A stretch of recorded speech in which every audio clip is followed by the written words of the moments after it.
All right, well, welcome. Hello, I am Adele Mastardo, Director of Events for Opera Philadelphia. Thank you for joining us for our Between the Notes lecture and conversation about our upcoming Philadelphia premiere of The Seasons, which comes to the Kimmel Center's Perlman Theater next week on December 19th. We would like to thank all of our members and subscribers participating in this event today for being such an important part of the family that makes Opera Philadelphia's work on stage and within the community possible. And we'd like to extend a special thanks to Sheila and Myron Bassman for their support of our Between the Notes series. I'm now pleased to introduce Dr. Lily Kass. Lily is an interdisciplinary scholar, educator, and artist. She currently teaches music history at Johns Hopkins Peabody Institute and Swarthmore College, and has taught many other places as well. She's earned an AB in literature from Harvard and her PhD in musicology from the University of Pennsylvania. Lily is a frequent guest speaker with Opera Philadelphia for many years and now serves as our scholar in residence. I'm now going to turn it over to Dr. Lily Kass for a presentation about this stunning new production that has been woven together from the beautiful music of Antonio Vivaldi. And then later, we will be joined by MacArthur Award-winning playwright and librettist Sarah Ruhl, who co-conceived the piece with Anthony Roth Costanzo. So, without further ado, take it away, Lily. Oh, hold on one moment. There we go. Hello, Welcome. everyone. It's so nice to be here with all of you. I'm just going to take one moment to share my PowerPoint, and then we can get started.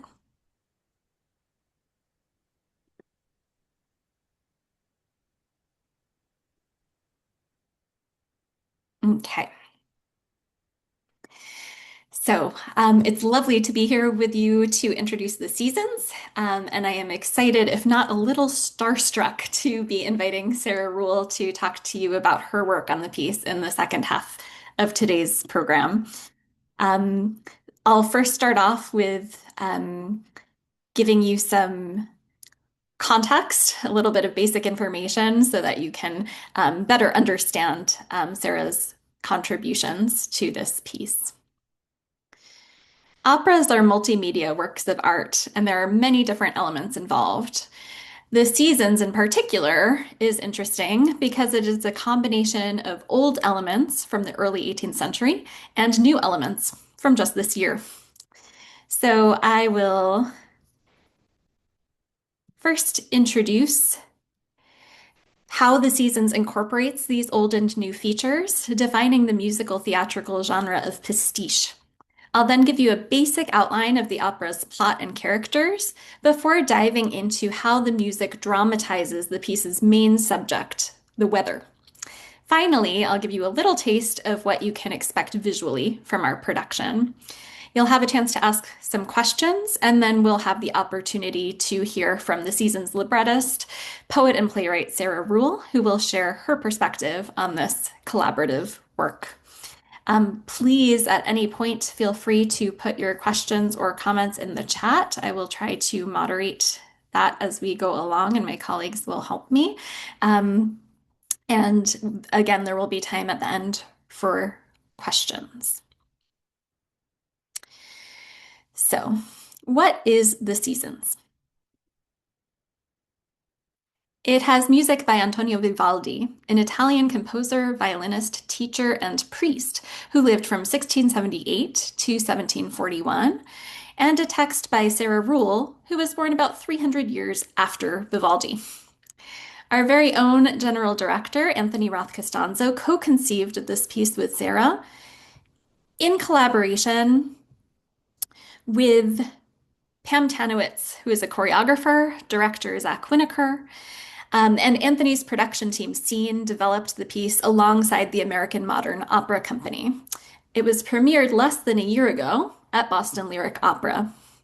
It is a multilingual work performed in English, Italian, and Latin with English super titles. That's a lot. That's a lot of elements.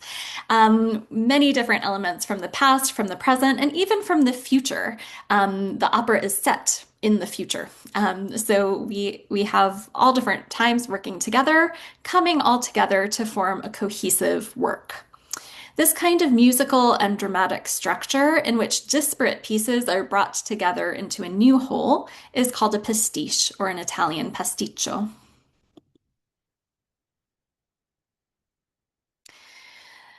The word pasticcio actually comes from the same root as the word pasta. Pasta, pasticcio.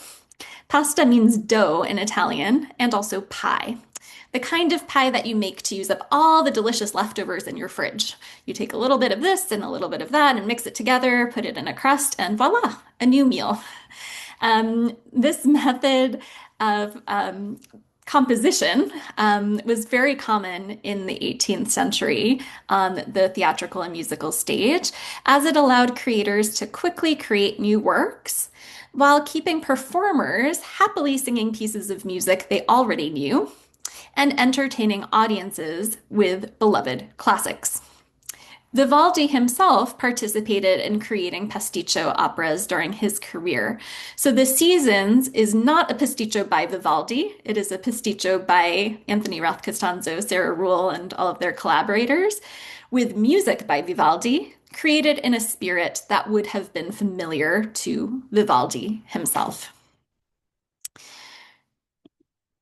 The pasticcio aesthetic has also been recently used very effectively on Broadway. Jukebox musicals, which contain pre-existing music by a popular composer or composers, pieced together into a new plot, have been massively popular and include such audience favorites as Mamma Mia, with music by ABBA, Moulin Rouge, which has music by a wide variety of composers, Beautiful, with music by Carole King, and Juliet, a retelling of Shakespeare's Romeo and Juliet, told through the music of Max Martin, whose pop hits were made famous by such sensations as Britney Spears, the Backstreet Boys, and Katy Perry. So it's the same basic idea for jukebox musicals as it is for that kind of leftover pie I was talking about. And for The Seasons, you're taking things that you already have and putting them together in novel ways that cause a new product to be created that is more than the sum of its parts. The new plot that Sarah Ruhl has constructed for The Seasons, and this is copied straight from her libretto, is about artists working in different media who are all invited to attend a retreat where they will be given time and space to be creative and learn from one another. These kind of retreats actually exist. They sound really like paradise. You go into the woods or some beautiful location. You each have a little house, and you have time to sit and do your art, be present with your thoughts, and then come together with the other creatives in this artist colony to bounce ideas off of each other and things like that. So that's the setting of the piece.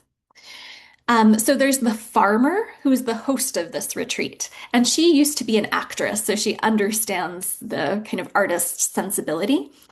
And she houses and feeds the poet, the painter, the performance artist, and the choreographer. So the poet, which is played by Anthony Roth Costanzo, is there to write poetry. The painter is painting. The choreographer is working on new dances. And the performance artist used to be an activist and is trying now to figure out how to channel activism into art that provides a provocation for its audience. So over the course of the retreat, these artists interact with one another in a variety of ways. Some of them even fall in love. At the same time, the nature that surrounds them, which is supposed to inspire their art, begins behaving in ways that are unexpected, with unsettling, unseasonable weather patterns. Another character, the cosmic weatherman, as he is called, comments on these changes, which are seemingly caused by global warming, to the audience, as the artists' lives are increasingly affected by these huge weather changes. Dancers also helped tell the story, dramatizing the shifts in the weather, alongside creative, bubbling scenic elements created from dish soap, which I'll show you a little taste of at the very end of my presentation.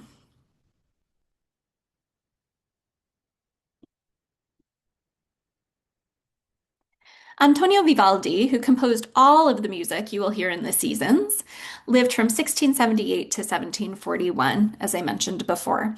He was a priest, a musician, and an educator who wrote many of his compositions for his students at an orphanage for girls in Venice, Italy. Vivaldi wrote many operas, but he didn't compose the seasons as an opera. Rather, the Seasons takes instrumental and vocal music that Vivaldi wrote for different purposes over the whole course of his career and puts all of these different pieces into the context of the brand new plot I just described. Vivaldi's most famous work in modern times is a group of 4 violin concertos, known as the Four Seasons, although that was not the title when they were published. Excerpts from these concertos serve as a unifying thread throughout the seasons, signaling to the audience the unexpected changes in the weather that the characters are experiencing. A violin concerto is a genre of music that at Vivaldi's time usually had 3 parts or movements. In each movement, there would be a musical conversation between the orchestra, which at the time was mostly made up of string instruments, and a solo instrument, in this case, a violin. So each of the 4 violin concertos in Vivaldi's The Four Seasons depicts a different time of year. In addition to the music, Vivaldi also wrote a sonnet, a poem, describing the natural scene he was depicting in each movement of his concertos, which he published alongside the music. And this was not very usual at the time. It was not something that was often done, but Vivaldi wrote a poem for each movement and wanted his performers and his audiences to know that this poem was related to what the music was expressing. So it's kind of like what we call today programmatic music, music that has extra musical meaning. And Vivaldi is telling the audience what to listen for in every movement.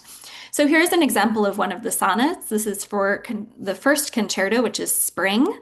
The third movement, which is a pastoral dance. And it says, "To the festive sounds of pastoral bagpipes, dance nymphs and shepherds at spring's brilliant appearance." So this is the poem that goes along with the third movement of the Spring Concerto. So we'll listen to a bit of this movement, and here are some things to listen out for that Vivaldi tells us to listen for in the text of his poem. So we want to listen for bagpipe-like sounds. So it will be string instruments imitating the sounds of a bagpipe. We're going to listen for dances, which oftentimes we hear in the rhythms. And also we can hear birds chirping in the nice spring weather. This movement also showcases some of the structure that Vivaldi relied on often for his instrumental works. So we can hear a conversation between the violin soloist and the rest of the orchestra, which is a trademark of the concerto genre, as well as the form, which has a repeated theme that returns again and again with contrasting musical material in between. The repeated theme is called a ritornello, and I'll write that in the chat. A ritornello, and it gives us in the audience a satisfying feeling of always coming back home to something familiar. So even if the musical material is taking us away from what's familiar, we're always going to come back, and that's a really satisfying feeling. So let's listen to a bit of this movement. If I can find my mouse. Here we go.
And that was another ritornello, the return. So we kind of, at the end of each section of contrasting musical material, we're at the edge of our seats, we're waiting for this tune to come back because we know it will always come back.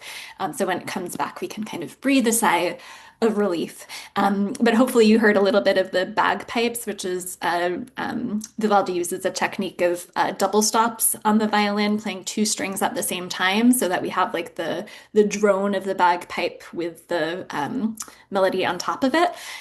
So kind of extends what the violin can do in order to imitate a very differently constructed instrument.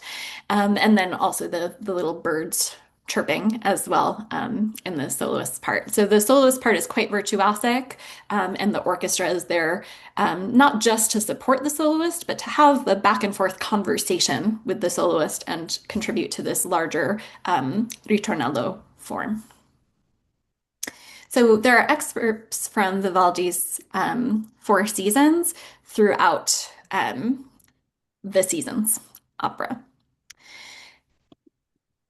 Besides excerpts from the Seasons, most of the rest of the music in the opera comes from operas Vivaldi wrote over the course of his career. There are also a few sacred pieces as well, but most of them are from operas. Vivaldi wrote 22 operas that have survived through to today, and probably many more which historians have not yet rediscovered, or maybe never will.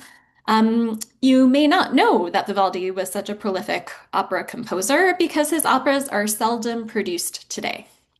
Only 3 full productions of Vivaldi's operas seem to be scheduled this season across all of the opera houses in the world.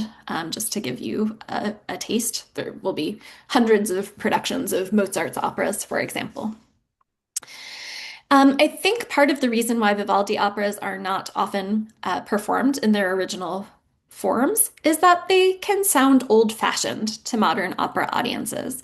And this is partially because they were written for audiences who didn't necessarily sit down and listen intently throughout the length of an opera. Instead, Vivaldi's opera audiences often came to the opera to talk to their friends or to gather gossip about society, and this meant that people didn't pay as much attention to every note or even every aria.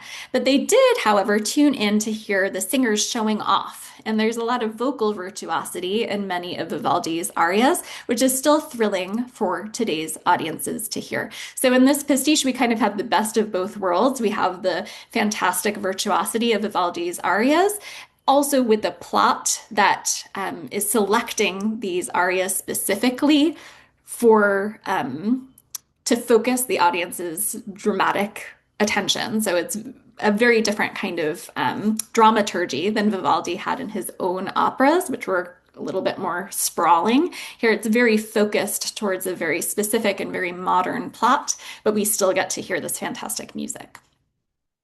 Many arias that Vivaldi wrote are in what's called da capo form.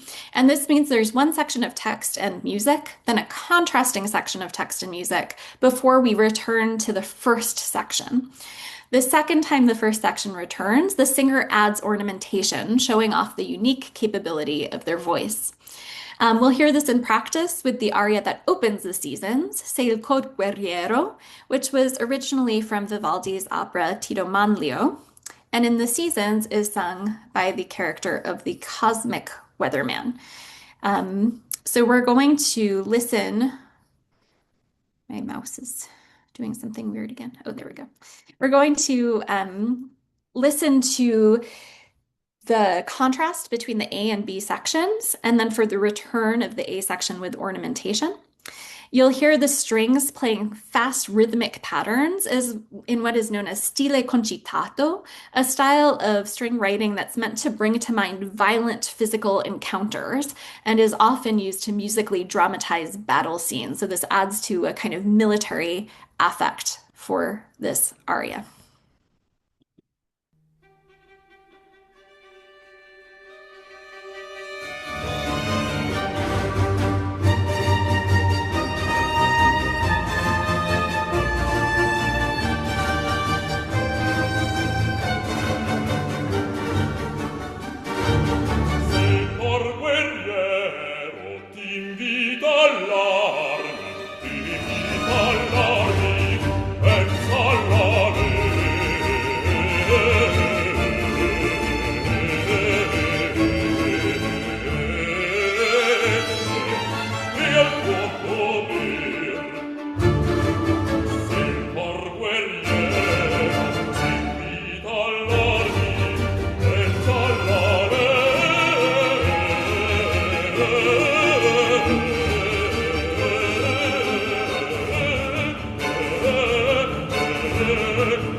Okay, so hopefully you were able to hear that musical form of A contrasting B and then back to A with many, many more notes showing off the singer's voice.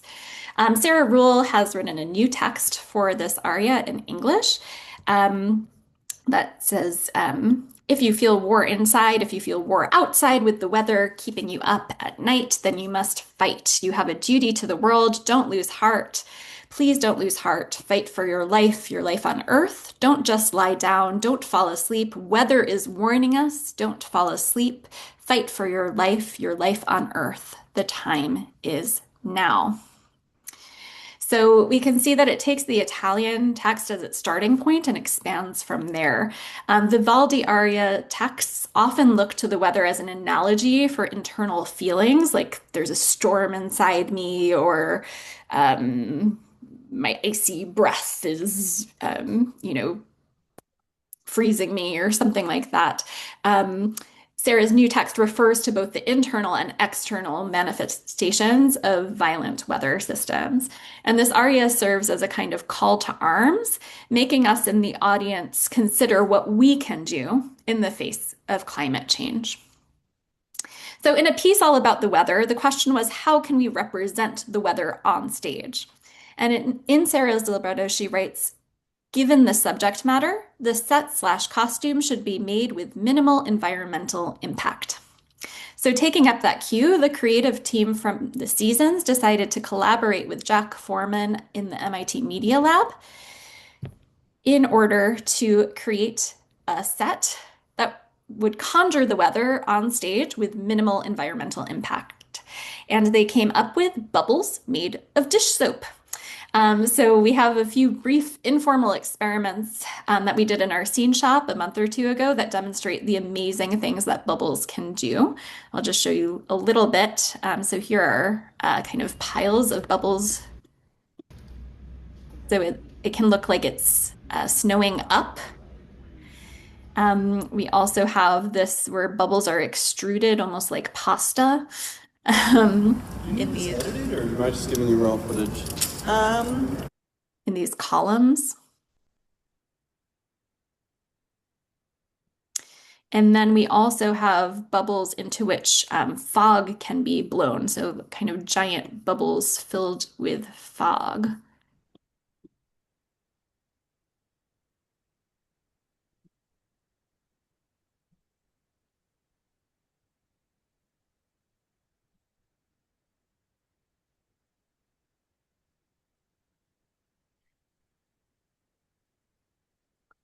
So it looks pretty cool already, not on stage with the other scenic elements.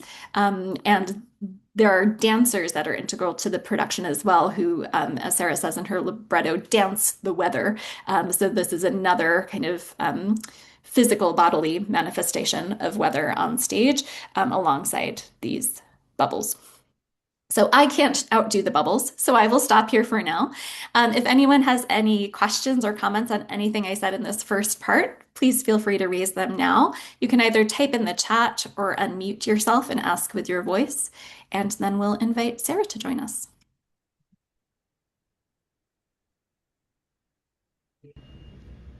Hello. Hello. Hi, Sarah. Hi. That was so splendid. I wish I'd known you when I started out on this project. You could have taught me so much.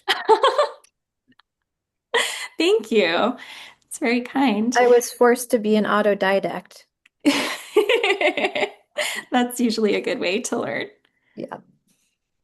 Well, let me quickly just make sure. Does anyone have any questions about anything Lily said before we bring Sarah in? No, everyone is. Lily, you covered absolutely everything.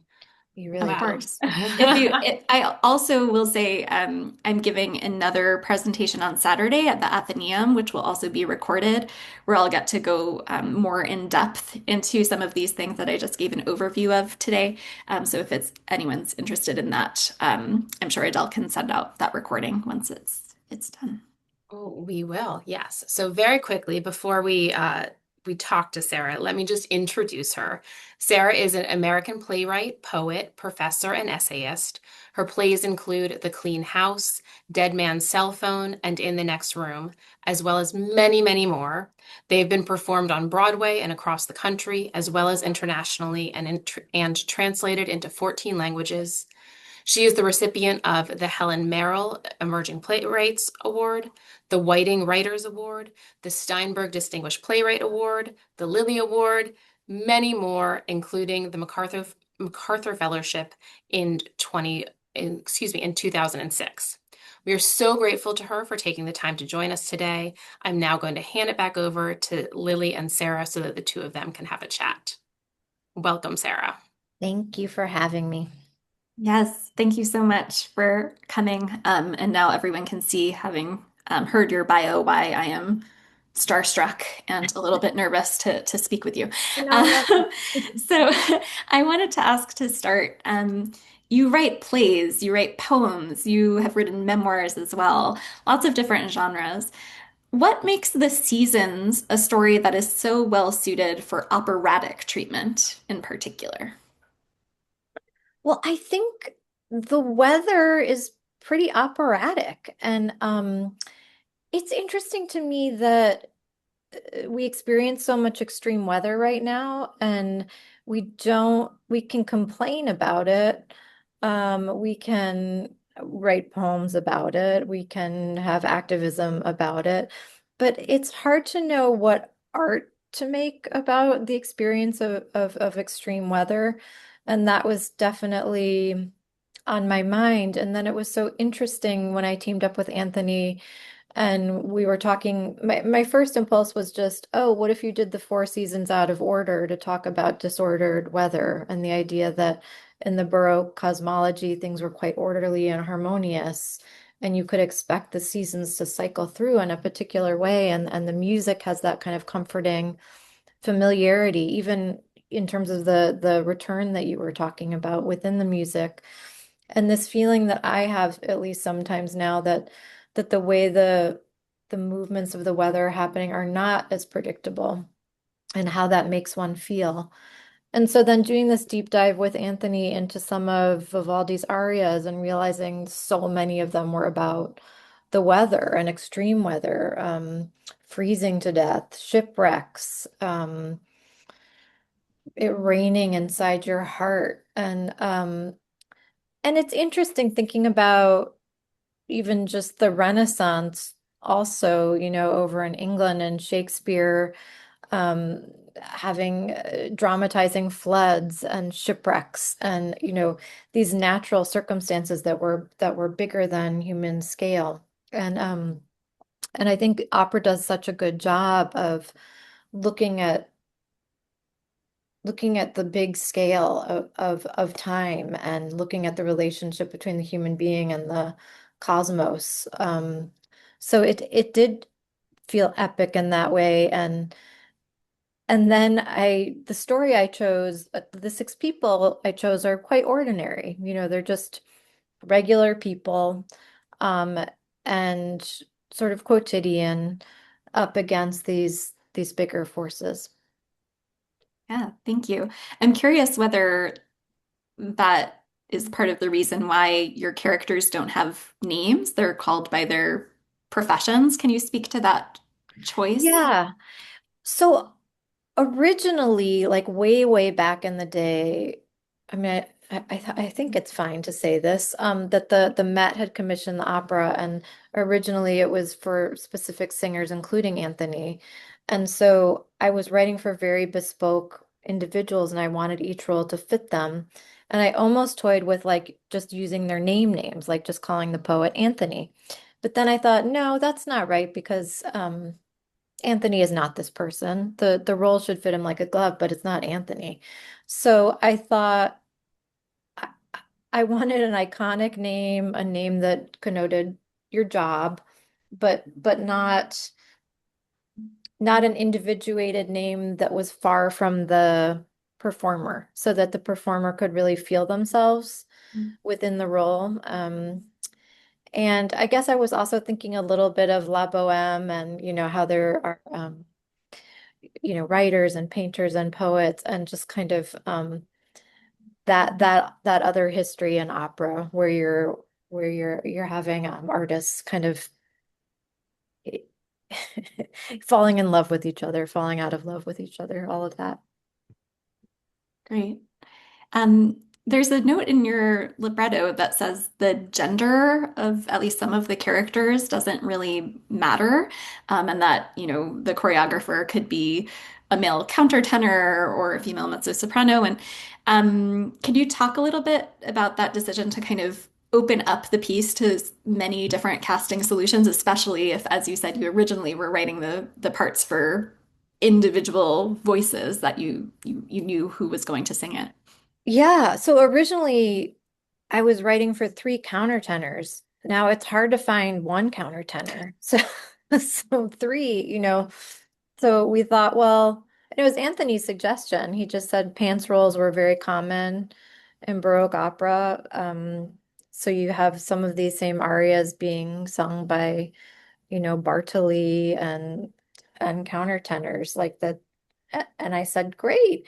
Um, I loved the idea that there was a fluidity there and, kind of open casting possibilities and in both a practical way because the arias are so beautiful. It's just like everyone should be, it's like the most number of people should be able to sing those arias, I think. Yeah, I love that.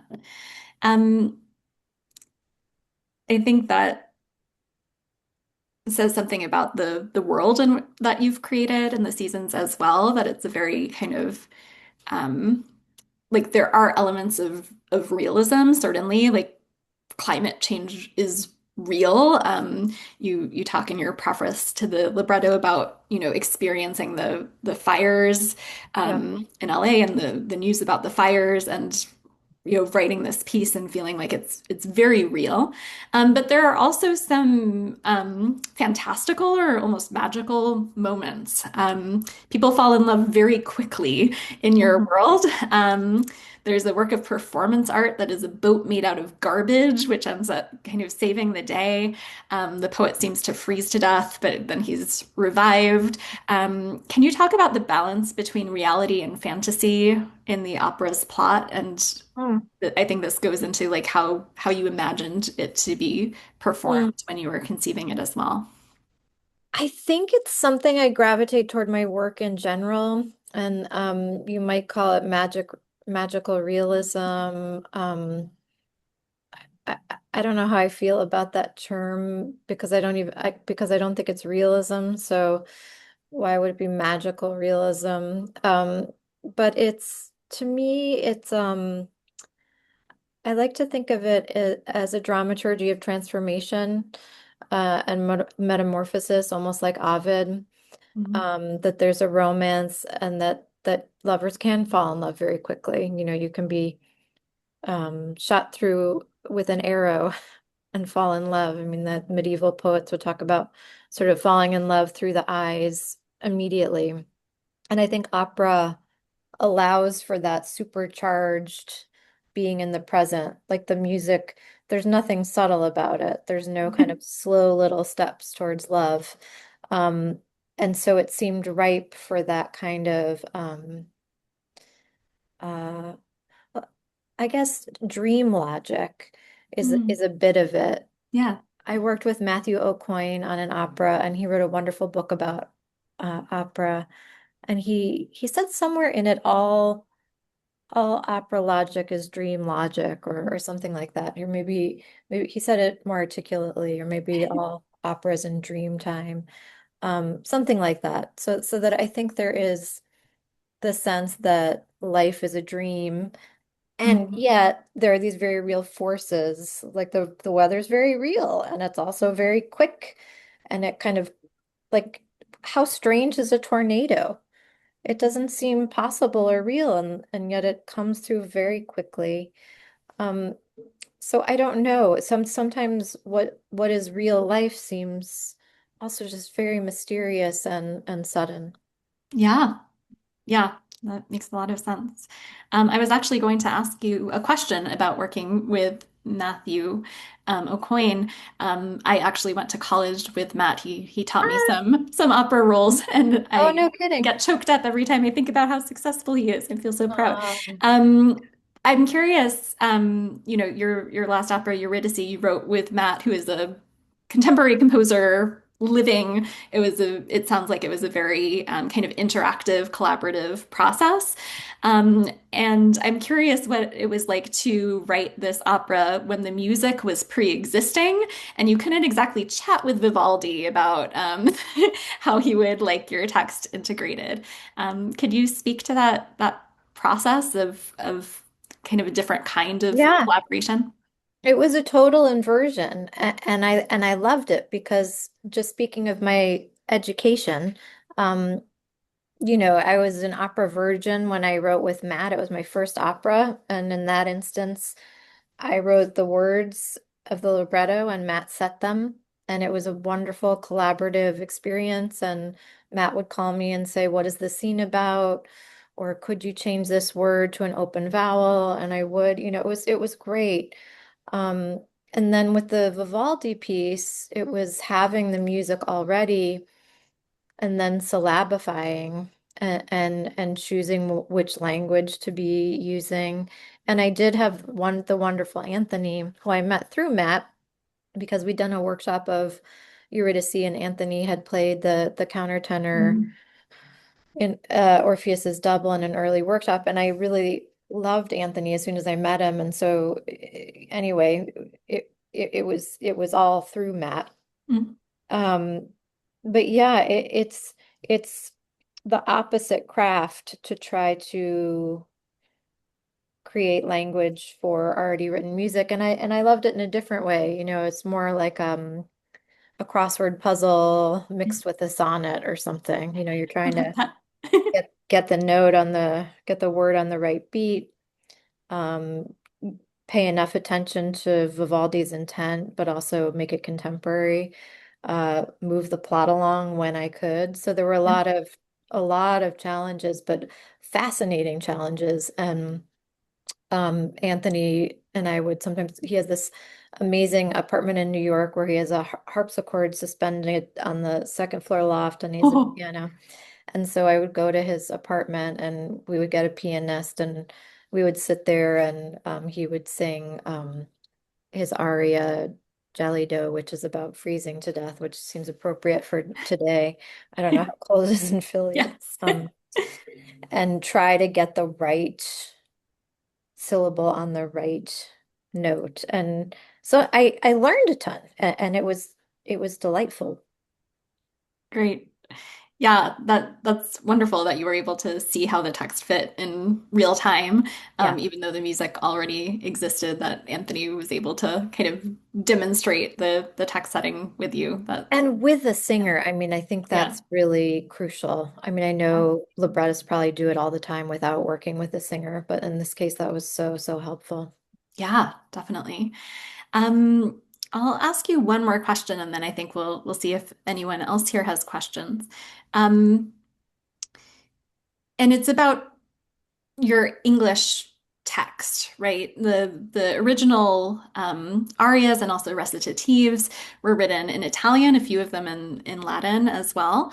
Um, but the arias and the seasons are mostly bilingual. The singers sing them in the original language, and then also in English. Sometimes for the return of the da capo, sometimes elsewhere in the aria.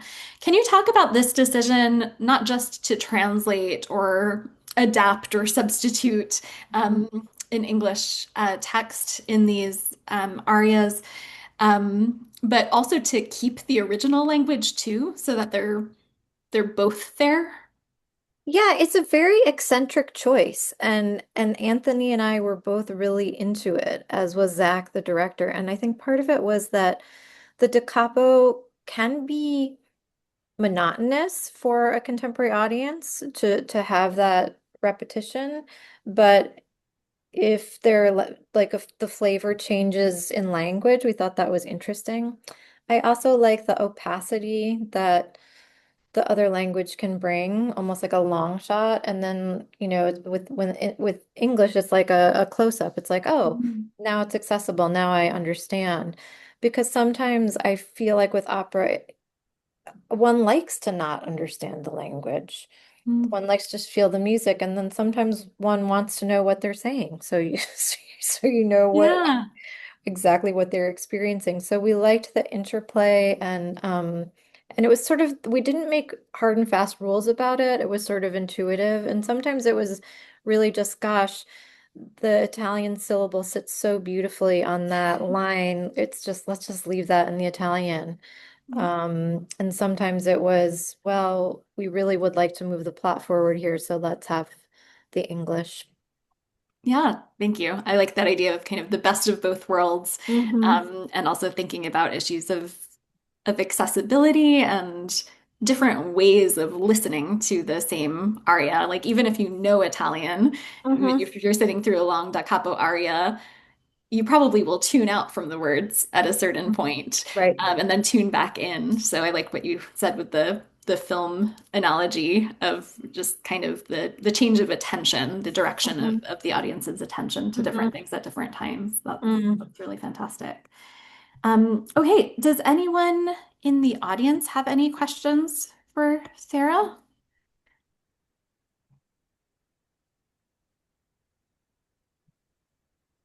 If anyone does, they can either type it in the chat or just unmute themselves and go ahead. I have a question about process, Sarah, and I haven't seen your opera. But when you're writing the different characters, and you have Vivaldi, and you have maybe some church music, and you have Anthony, how do you sort out all those voices? And So yeah, it is a lot of voices, a lot of voicings. Um, I guess I can only say that working as a playwright for most of my life, it's all about the kind of balance of voices and hearing voices in your head and following where they take you. So in that sense, opera felt like it felt fairly natural to me to be listening in that way, to the different voices. But is that what you're getting at? Does that answer your question, or do you mean something different? that answers my question. Thank you.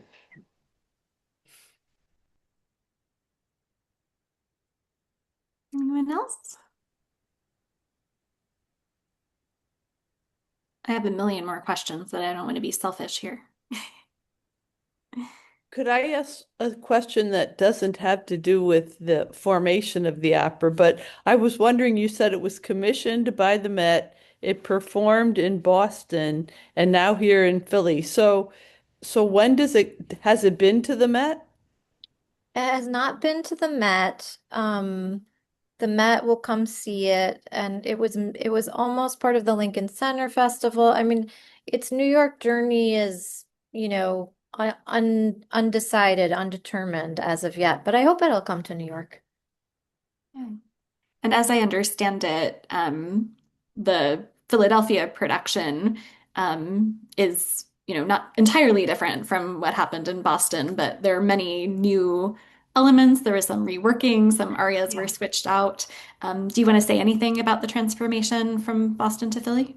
Sure. I mean, you learn so much with a premiere. I mean, God, just getting all the pieces to cohere with an opera where there's also dance. I mean, there were all these elements, and plus the scenic experiments we were trying with the weather. So, I feel like this really gave us a chance to hone in, and we switched the beginning op aria to the one that you heard, which I love because it's a strong start, and it's also, as you could hear, I'm sure that aria from Tito Manlio is essentially a melody from the Four Seasons. And this was one thing that made me, just in a nerdy way, really excited when I discovered that there were several arias where the melody from the Four Seasons was used in the operas. Also, a big choral spring piece, which he had already set text to. So anyway, we changed the opening. Um, what else did we change? We're going to have a flutist on stage who's part of Anthony and Zach's company, Amok.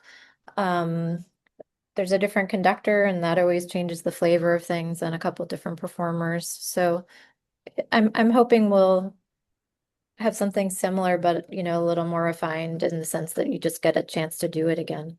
Yeah. And in Boston, there weren't the bubbles, right? No, we had some bubble trouble in Boston. Bubble trouble.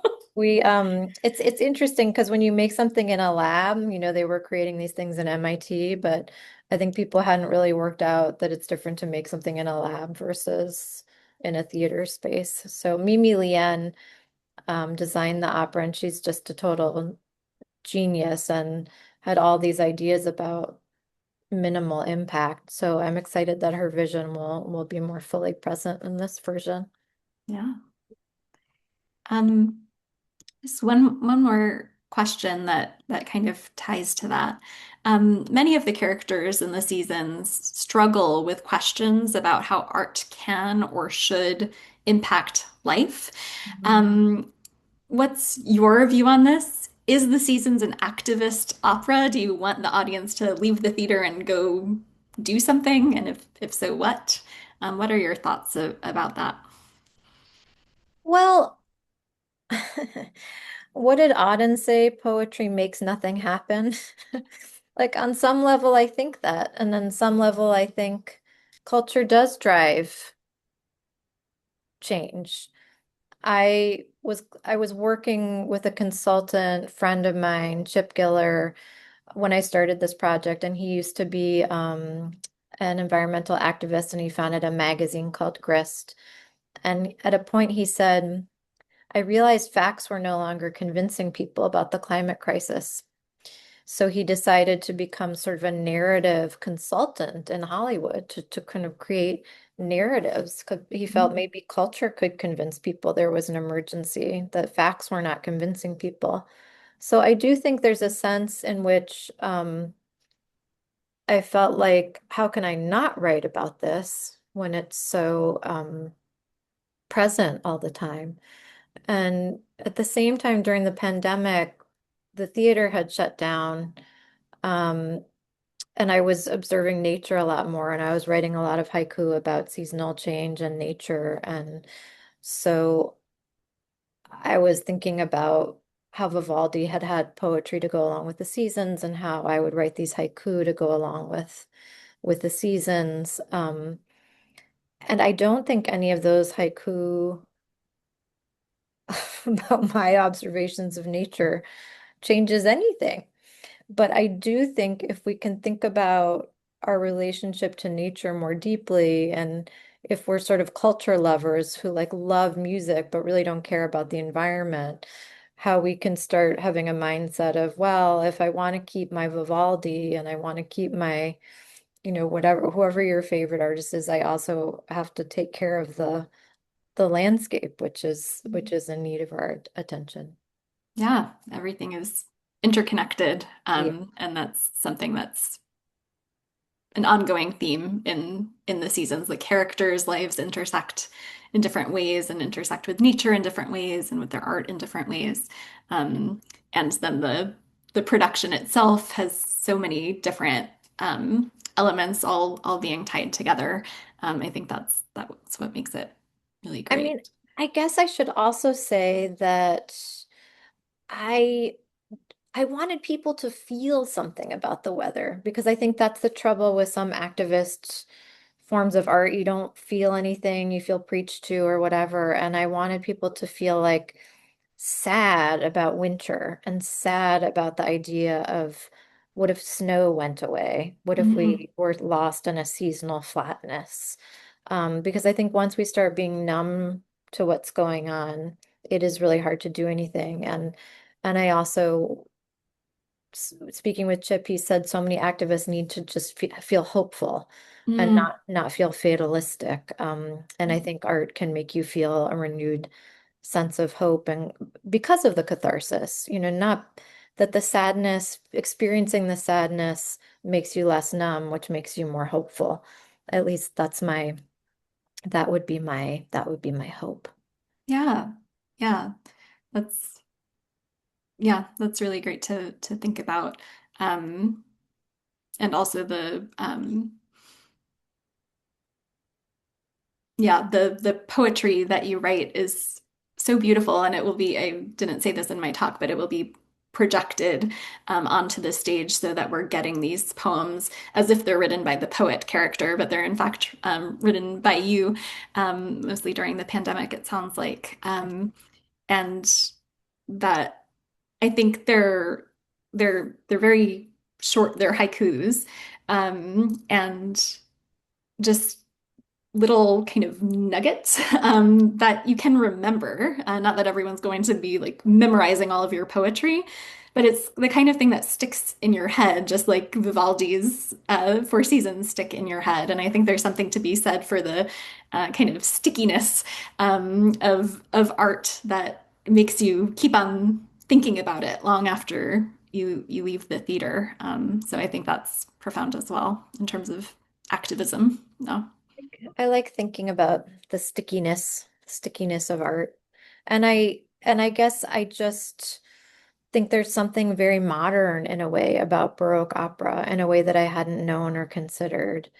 Um, Something about the relationship between poetry, dance, and the music feels narratively different and oddly more contemporary to me than like Mm. 19th century um, opera, and even the ability of the performer to kind of take ownership over the da capo and create ornamentation feels like jazz to me. So something feels very contemporary about the Baroque to me. Yeah, definitely. I think Adele, do we have to I stop? think there's just one more question that's been in the Oh, yes. chat that I don't know, Sarah, if you will actually know the answer to this or if it's more of a production question. Helen has asked, I'm wondering about the slippery stage and the safety of the performers, both dancers and singers. I don't know if you have any insight about bubbles mixed with dancers and singers, or if that's something that we will need to get back to Helen on. Um, Safety would be to me one of the most important things. I never would ever want to injure a performer in the making of art. I don't have it's not my wheelhouse really how they're dealing with that. I'm assuming that they're wearing something on their feet. And I also know there is a scene where the dancers clean up any water. Um, the rain itself um, are plumb bobs. These things from the theater that are little just pieces of metal that hang on string and look like rain. So you never have actual rain. But I will definitely relay that question to the team today because it's a good one. And Pam Tanowitz's dancers are incredible and they shouldn't have to worry about slippiness. Mhm. Helen, I had heard that I know it's something that the production team was addressing. And I think it was, I don't know if it's a matter of wiping or trying to make less slippery bubbles. But I know it was something that they were on top of to make sure that that no one was sliding around on the stage. Yeah. I think we also have to cover the existing stage of the Perlman Theater so that the bubbles don't damage that stage. So there's a special bubble covering, which maybe is a little bit grippier and safer for people. Yeah. Well, everyone, I think we are at time. Sarah, thank you so much. We are so thankful for you giving us some of your time today. And Lily, that was wonderful. And thank you, all of you for joining us today. We look forward to seeing you at the Seasons next week. We hope that everyone has a wonderful holiday season. And then we can't wait to see you back in the Academy of Music the first week of February for the world premiere of our next opera, Complications Ensue. So I want to thank all of you for your support of Opera Philadelphia. And as I said, we look forward to seeing you soon at the opera. Thank Thank you you. all. Nice to Thank meet you. you. Lily, thank you for the deep dive. That was amazing. Oh, thank you. Okay. Bye bye, Bye. everyone.